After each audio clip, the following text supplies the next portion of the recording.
अलवार और नैनारों के प्रति बौद्धों और जैनों की नाराजगी थी। इसका पता चलता है तमिल रचनाओं से। तो क्यों थी नाराजगी, क्यों थी, इसका कारण जानेंगे।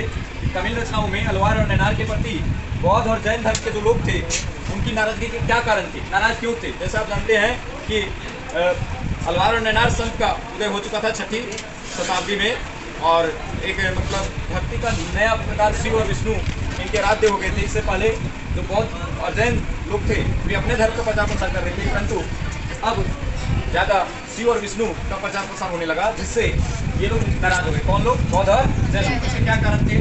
तो इसके मुख्य कारण ये थे कि बौद्ध और जैन को राजकीय संरक्षण किसी प्रकार का नहीं मिल रहा था। मतलब राजकीय यानी राजा के द्वारा कोई प्रकार का संरक्षण, इन लोग को प्रोटेक्शन नहीं मिल रहा था कि अपना उत्थान कर सके, अपना विकास कर सके, अपने धर्म का प्रचार प्रसार कर सके। जैसे धर्म का प्रचार प्रसार करना हो उस समय खर्च पड़ता है बहुत ज़्यादा, उसको संरक्षण चाहिए, उस धर्म का राजा के द्वारा मान्यता मिलना चाहिए, जो राजा हो उसको सपोर्ट, राजा द्वारा सपोर्ट मिलना चाहिए, तब जाकर कोई धर्म, कोई क्षेत्र प्रगति करता है, उन्नति करता है, उसका प्रचार प्रसार होता है। लेकिन किसी प्रकार का संरक्षण जैन और बौद्धों के लिए नहीं मिल रहा था। दूसरी बात है, राजा के द्वारा भूमि अनुदान यानी कोई जमीन भी दान में नहीं दिया जाता। जैसे मंदिर का निर्माण नहीं करना है तो उसमें बड़ा जमीन एरिया चाहिए, एक छोटा सा मंदिर कर दिए बस पॉपुलर हो जाएगा? नहीं। जैसे कहीं भी बड़ा बड़ा टेम्पल देखते हैं तो उस टेम्पल यानी उस मंदिर के लिए बड़ा सा एरिया होता है, बहुत बड़ा एरिया में फैला होता है उसका पूरा कैंपस। वहाँ पर और भी दुकान वगैरह लगते हैं, फील्ड होता है, इसमें तरह तरह के आयोजन होते हैं, मेले का आयोजन होता है, तो उसके लिए काफ़ी ज़मीन चाहिए। तो ये ज़मीन कौन दे सकता है? राजा दे सकता है गिफ्ट के रूप में उन लोगों को। तो जैन और बौद्धों को नहीं मिल रहा था, जबकि राजकीय संरक्षण आपको अलवार और नैनार संतों को मिल रहा था। साथ ही साथ भूमि अनुदान भी इन लोगों को नहीं मिल रहा था, जबकि अलवार और नैनार संतों को मिल रहा था। आर्थिक सहायता यानी धन भी चाहिए, मंदिर निर्माण करना है, धन का प्रचार प्रसार करना है, उस समय धन की काफ़ी ज़्यादा जरूरत पड़ता है। तो अलवार और नैनार संतों को आर्थिक सहायता मिल रहा था, जबकि जैन और बौद्ध धन को नहीं मिल रहा था। साथ ही साथ मूर्ति और मंदिर का भी निर्माण करवा रहे थे। कौन? अलवार और नैनार संत को पसंद करने वाले राजा लोग मूर्ति और मंदिर का भी निर्माण कर रहे थे, जबकि जैन और बौद्धों के लिए कोई विशेष ध्यान नहीं था। तो ये नाराजगी के कारण थे जो तमिल रचनाओं से पता चलता है। बौद्ध एवं जैन संतों को भी अनुदान मिलता था, लेकिन राजाओं के द्वारा नहीं। जब कभी मिलता था और वो किससे मिलता था? व्यापारियों से मिलता था, शिल्पकारों से। मतलब ये तो बहुत कम मिलता था। और इनको सपोर्ट किससे मिलता था? राजा से मिलता था, जबकि इनको सपोर्ट किससे मिल रहा है? व्यापारियों और शिल्पकारों से। बौद्ध एवं जैन धर्म को जो सहायता मिल रहा है वो व्यापारियों एवं शिल्पकारों से। दक्षिण भारत में चोल शासक हुए, दक्षिण भारत में 9वीं से 13वीं शताब्दी के मध्य, और इन्होंने अलवार और नैनार संतों के लिए बहुत सारे कार्य किए। चोल शासकों द्वारा भक्ति परंपरा के संरक्षण में दिया गया योगदान क्या क्या था? मतलब भक्ति को बढ़ावा के लिए शिव और विष्णु के आराध्य देव मानने के लिए जो योगदान दिया गया वो बहुत बड़ा था। कैसे? तो शिव और विष्णु के मंदिर के निर्माण के लिए बहुत सारा भूमि दान किया। जो चोल शासक हुए दक्षिण भारत में, वे बहुत जगह जगह पर जिन जगहों को पावन स्थल के रूप में संतों ने घोषणा किया, उन जगहों पर राजाओं ने उन जगहों को दे दिया उन संतों के लिए, वहाँ पर मंदिर निर्माण के लिए तो भूमि दान दिया। इसके निर्माण के लिए तो शिव और विष्णु के मंदिर निर्माण के लिए। इसके अलावा जिस प्रकार से गीत गा रहे थे कि हाँ हमारे देवता इस प्रकार से हैं, उनका दृष्टि इस प्रकार से है, शिव की बात करें कि वो तीसरी नैन से देखते हैं दुनिया को, या फिर देखेंगे तो ये हो जाएगा। तो जो कल्पना के गीत गाए, जिस तरह के गीत गाए, उस आकार का मूर्ति का डिजाइन बनाया गया। कल्पना के गीत के अनुसार राजाओं ने मूर्ति का निर्माण करवाया। मान लो कोई किसी का, जैसे मान लीजिए कि हनुमान की प्रशंसा में कोई गीत गा रहे हैं, उड़े जा रहे हैं पर्वत को उखाड़ के, तो उस प्रकार से हनुमान का देखते हैं हाथ में क्या बनाया जाता है?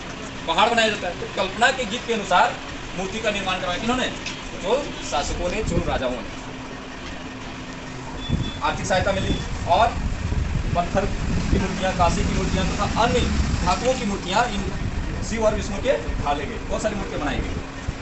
आप जानते हैं अपार समंदर और सुंदरार ये नैनार संत थे, मतलब विष्णु के भक्त या शिव के भक्त? बताइए, शिव के भक्त। तो उनकी भी मूर्तियाँ स्थापित कर दी गई मंदिरों में। ऐसा क्यों कि कोई भक्त का ही मंदिर में मूर्ति स्थापित कर दिया जा रहा है? तो ऐसा इसलिए ताकि ये जो संत है समंदर और सुंदरार, ये नैनार संत है, और इन संतों का बहुत बड़ा क्या है? समूह है। समुदाय बना लेते थे ना, तो बहुत से लोगों क्या हो जाएगा? समर्थन हो जाएगा, उस राजा को समर्थन मिलेगा। जब इसका मूर्ति स्थापित हो जाएगा मंदिर में, मान लिया जाए कि कोई फंक्शन है कहीं पर, ठीक है, और यहाँ तो कोई स्टूडेंट जीत जाता है तो खुश सभी लोग होते हैं कि केवल एक लोग, और दूसरे जगह जीतेगा तो वहाँ के लोग खुश होंगे। यहाँ तो कोई बच्चा जीतेगा तो बाकी लोग भी खुश होंगे ना कि यहाँ का बच्चा जीता है, हमारे कॉलेज का बच्चा जीता है, खुश होंगे ना। तो इसी प्रकार से अगर अपार समंदर और सम्राट की मूर्ति स्थापित की जाती है मंदिरों में, तो जितने भी संत हैं जो भी इसके चाहने वाले हैं, सब लोग इस राजा से क्या हो जाएंगे, प्रसन्न हो जाएंगे। साथ ही साथ इन संतों को, अलवार और नैनार संतों को, यहाँ का एक कृषक चाहती है, जमींदार है, जो धनी वर्ग है, काफी धनी है दक्षिण भारत में, कहलाता है वेलाल कृषक। वे भी समय समय पर इन संतों को, अलवार संत और नैनार संत को सम्मानित करते थे।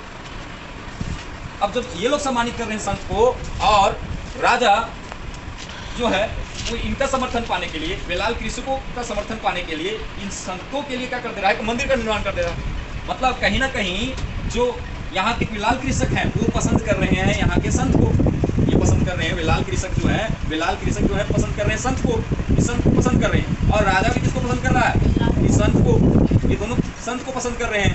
तो क्या होगा, राजा भी पसंद कर रहा है इस संत को और वेलाल कृषक भी पसंद कर रहे हैं संत को। कहीं ना कहीं वेलाल कृषक की नज़र में ये संत बढ़िया है और राजा की नज़र में ये संत बढ़िया है। तो इससे क्या होगा, वेलाल कृषक और राजा के बीच में दोस्ती बढ़ेगा कि घटेगा, ये भी इसको पसंद कर रहे हैं। तो दो लोग एक करते हैं तो दूसरे के बीच में भी इनडायरेक्टली जुड़ाव हो जाता है। तो कहीं ना कहीं वेलाल कृषक का समर्थन पाने के लिए, सपोर्ट पाने के लिए ये राजा इनको भी, इनके लिए भी काम करने लगे। क्या करने लगे, इनके लिए मंदिर निर्माण करने लगे, इनको आर्थिक सहायता प्रदान करने लगे। किनको, इन संतों को। ठीक है, जैसे देखते हैं ना, बताए थे कि मान लीजिए आपका कोई दुश्मन है, आपका कोई दुश्मन है और वही दुश्मन किसी और का हो जाए, तो आपके बीच और जो उससे दुश्मनी किया है, दोनों के बीच क्या हो जाता है, कि अरे चलो उससे दुश्मनी कर लो। तो दो लोग जिससे दुश्मनी होगा, कोई व्यक्ति है जिससे दुश्मनी हो गया, तो जो दुश्मनी किया दोनों, वो दोनों आपस में दोस्त हो जाता है कि नहीं, जुड़ा हो जाता है। चलो ठीक है, वो खराब है, तुम भी कर रहा है सपोर्ट, दूसरा व्यक्ति भी कर रहा है उसको कि खराब है, दोनों कहेंगे हम दोनों अच्छे हैं, खराब कि वो दोनों कोई बोल रहे हैं। इसी प्रकार से कुछ कॉन्सेप्ट यहाँ पर है। और संत वेलाल कृषक को सम्मानित करते थे, इसलिए राजा भी इनके समर्थन पाने के लिए मंदिरों का निर्माण करवाने लगा। एक शासक है राजेंद्र चोल, जिन्होंने तमिलनाडु में एक मंदिर का निर्माण करवाया जिसका नाम है बृहदेश्वर मंदिर, जिसको गंगकोट चोलपुरम मंदिर भी कहा जाता है। गंगकोट चोलपुरम, यहाँ पर गंगा का जल लाकर इस मंदिर के प्रांगण में रखा गया था। इसके लिए युद्ध भी हुआ था इस पानी के।